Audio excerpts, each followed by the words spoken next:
پھر دیکھو مدینے سے خیرات کیسے نصیب ہوتی ہے۔ میلاد کا مقصد یہ ہے، تاجدار انبیاء کے غلاموں، دیکھو نا، کل یوم میلاد ہے، آج سے ہی گلیاں صاف ہو گئیں، سڑکیں صاف ہو گئیں، راستے صاف ہو گئے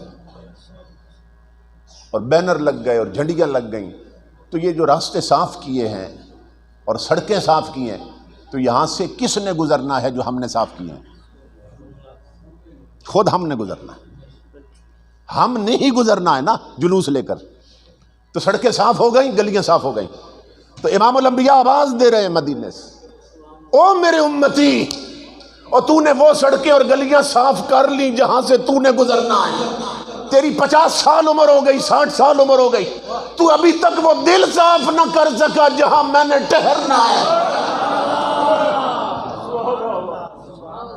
تیری اتنی عمر ہو گئی، ابھی تک آنکھیں پاک نہ کر سکا جنہیں میں نے جلوہ دکھانا ہے۔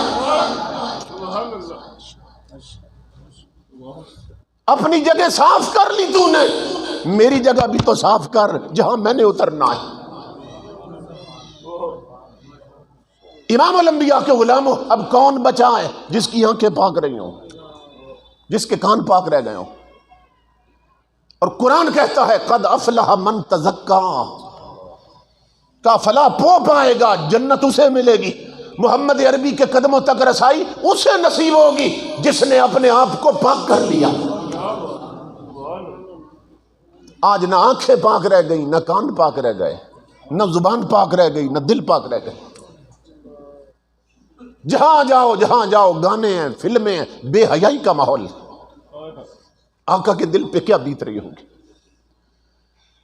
سیرت کی کتابوں میں حاتم طائی کی بیٹی، جب مسلمانوں نے جہاد کیا تو علاقہ فتح کر دیا، تو کافروں کی عورتیں بھی اور ان کے مرد بھی قیدی بن گئے۔ ان قیدی عورتوں میں حاتم طائی کی بیٹی بھی تھی۔ صحابہ کہتے ہیں ہم دیکھ رہے تھے، اس کے سر کا دوپٹہ کہیں گر گیا تھا، کافر کی بیٹی کا ننگا سر، قیدی بن گیا رہی۔ کہتے ہیں اللہ کے حبیب کی نظر پڑی، گرم ریت پر حضور ننگے پاؤں بھاگنے لگ گئے، اس کی طرف بڑے امام الانبیاء اور اپنی وہ کالی کملی کہ جس کی عظمت کی فرشتے قسمیں کھاتے تھے، آقا نے کاندھے سے اتاری اور کافر کی بیٹی کا سر ڈھانپ دیا۔ فرمایا میری بیٹی اپنا جسم ڈھانپ لو، اپنا سر ڈھانپ لو۔ اس کی چیخ نکل گئی، وہ رو کر کہنے لگی محمد عربی یہ بات میری سمجھ سے ماورا ہے کہ اتنی محبت کے ساتھ آج تک میرے سگے باپ نے میرے سر پہ چادر نہیں رکھی، آپ دشمن ہو کے میرا سر ڈھانپ رہے ہیں۔ امام الانبیاء مسکرائے، فرمایا بیٹی تو ابھی نبی کا دین نہیں جانتی، سن میری تعلیم یہ ہے کہ بیٹی کافر کی ہو پھر بھی بیٹی ہوتی ہے۔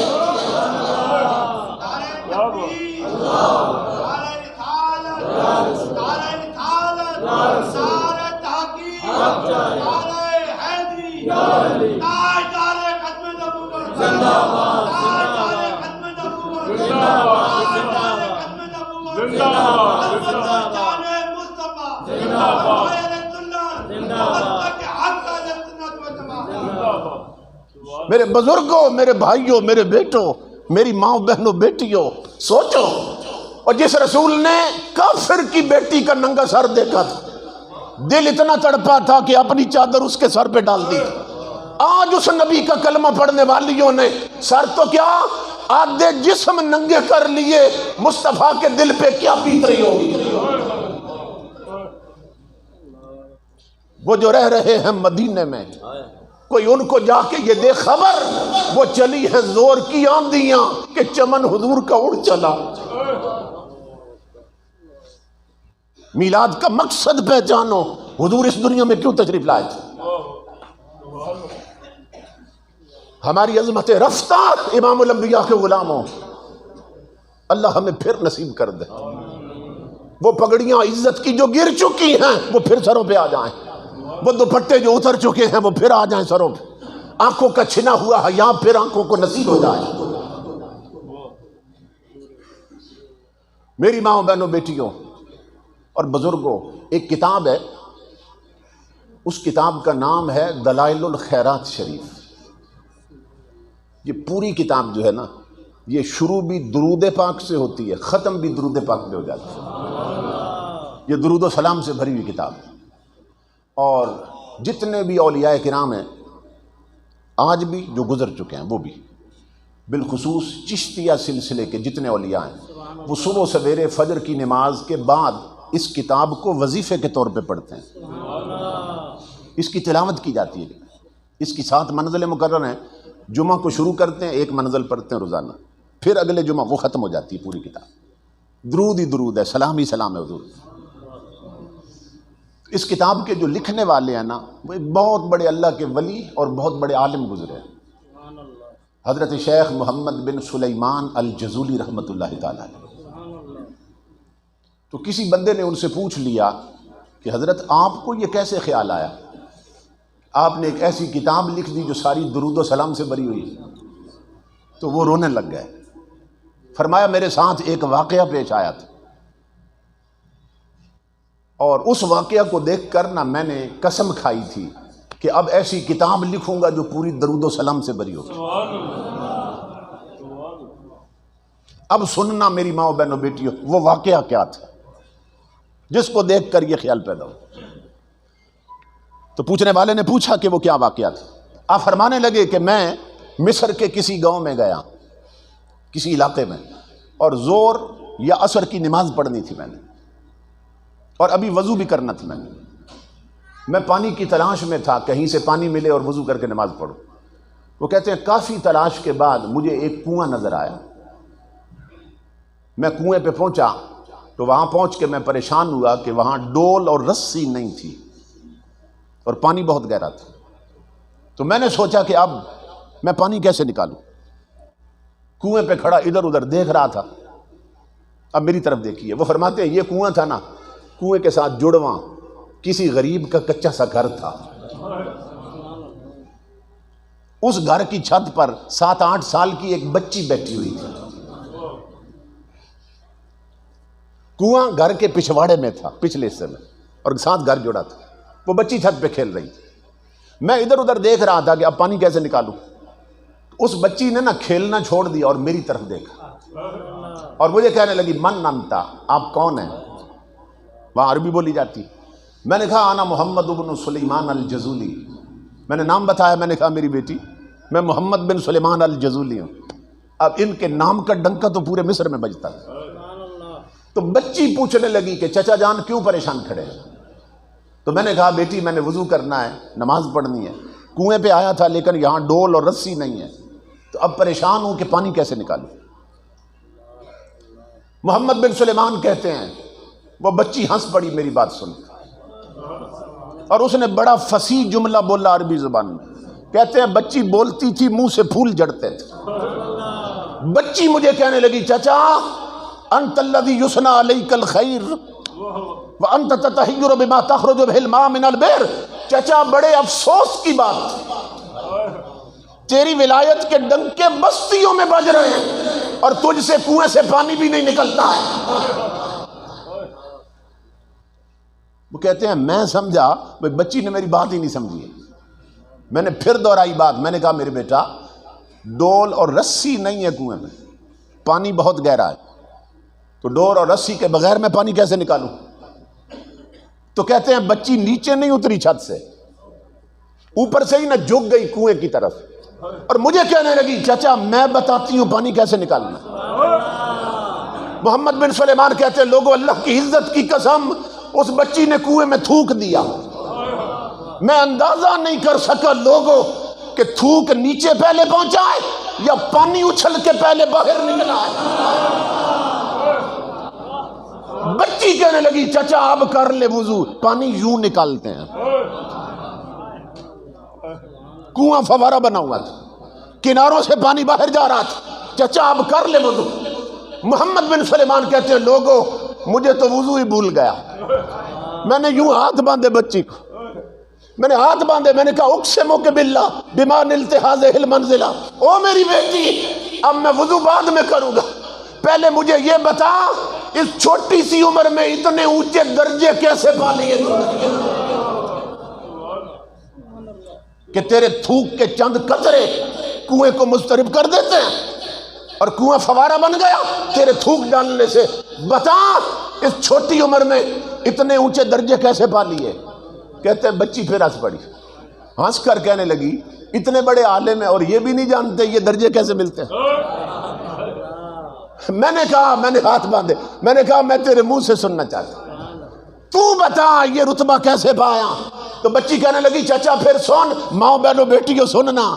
بچی کہنے لگی چچا بے کثرت صلاۃ علی النبی صلی اللہ علیہ وسلم، چچا میری چھوٹی عمر نہ دیکھ، اس چھوٹی عمر میں بھی میں ہر وقت اپنے نبی پہ درود و سلام پڑھتی رہتی ہوں.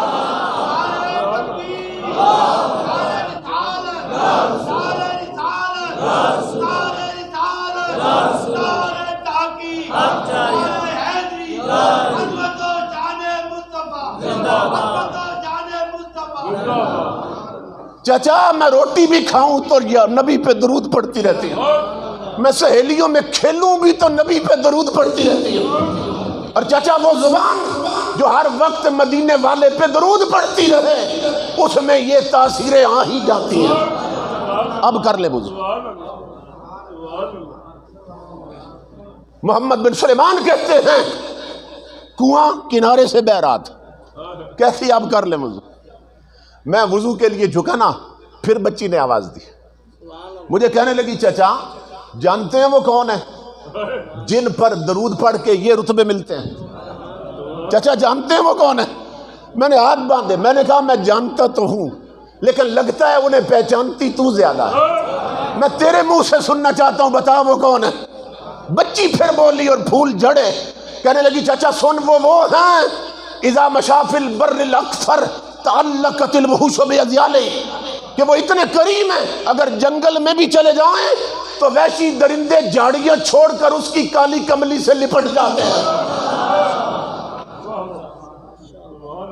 وہ اتنے کریم نبی ہیں، اتنے رحیم نبی کہ درندے بھی اس کے دامن رحمت سے لپٹ جاتے ہیں. چچا اب کر لے وضو. محمد بن سلیمان کہتے ہیں وہی کھڑے کھڑے میں نے قسم کھائی تھی اب ایسی کتاب لکھوں گا جو پوری درود و سلام سے بھری ہوئی ہو. میری ماں بہنوں بیٹیوں میرے بزرگوں، یہ سرگودا کے علاقہ میں نا میں یہ واقعہ بیان کر رہا تھا خطاب میں، تو ایک بزرگ پھوٹ پھوٹ کے رو رہے تھے جیسے اس وقت بھی بہت سے رو رہے ہیں. تو جب میں خطاب کر کے نکلا تو وہ بزرگ مجھے ملے تو مجھے پتہ کیا فرمانے لگے، کہنے لگے بیٹا آپ بچی کی بات کر رہے تھے، میں یہ سوچ کے رو رہا تھا کہ اس کی ماں کیسی ہوگی.